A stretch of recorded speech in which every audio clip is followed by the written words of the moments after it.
Hey there. This is a BehrBau update.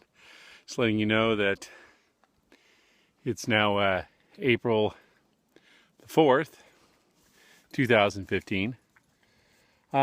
Still got a lot of snow. We are hoping that we make it through.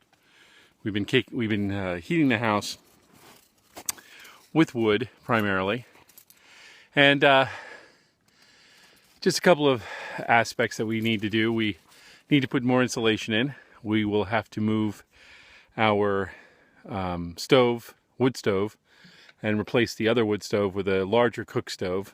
I'll give you updates on that.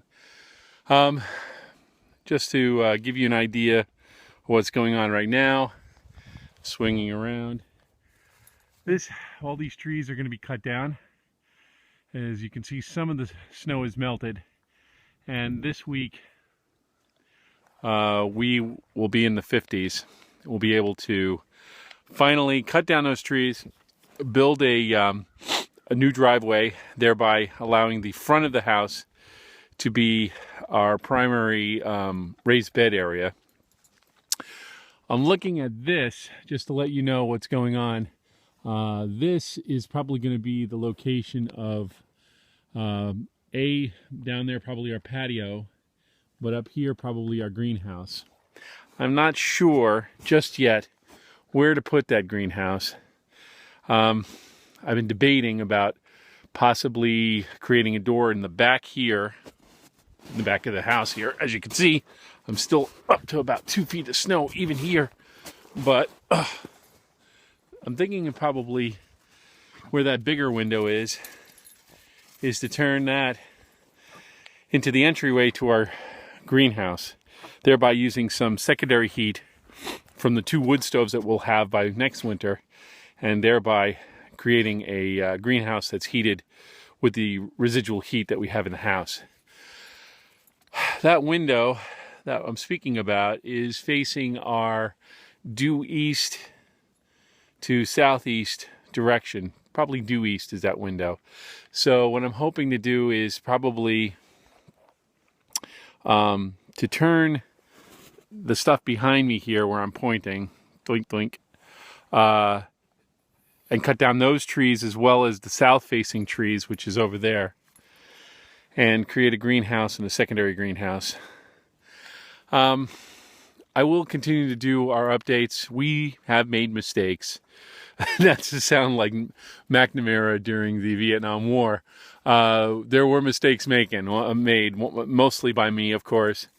One was to put our wood stove and close in the porch and put the wood stove right underneath the sliding roof.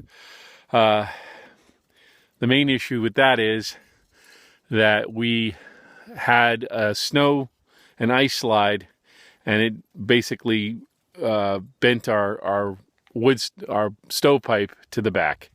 So we're definitely going to move our wood stove to the northeast side where the flat of the roof is, or whatever you want, where the peak of the roof is, where the snow is not going to slide on it. That was my fault. I accept that, but that's part of the process. It looked really nice until this ice slid on it and bent it. So that's where we're progressing.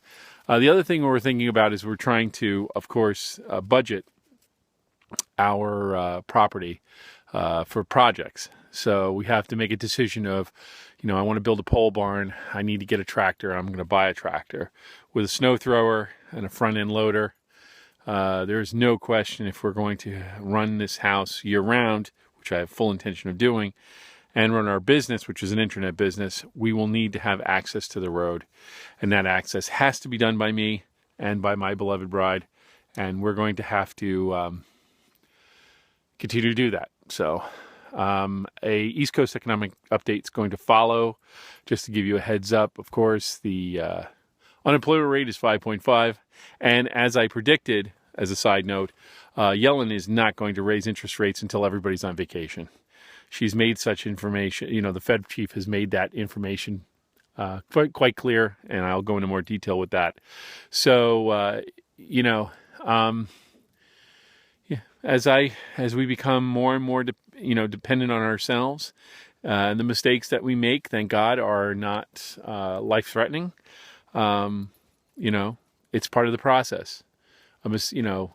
Failure is not a failure unless you don't learn from it. And I don't consider what we make is failures, but functional mistakes that we learn from. And we've been working with a contractor who I trust and is doing the work that I cannot physically do or have the talent or ability to do, but he's also teaching me. So as we progress, our friend and patient contractor is giving us reasonable suggestions. And when we make a mistake, he says, well, I was expecting that, and it's okay. It's part of the process.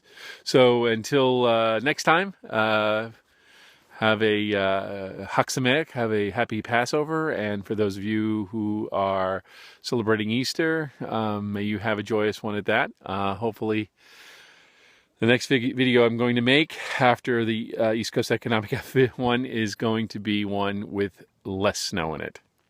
So until further notice, from the BehrBau Farm Kibbutz, Shalom, peace. Talk to you later.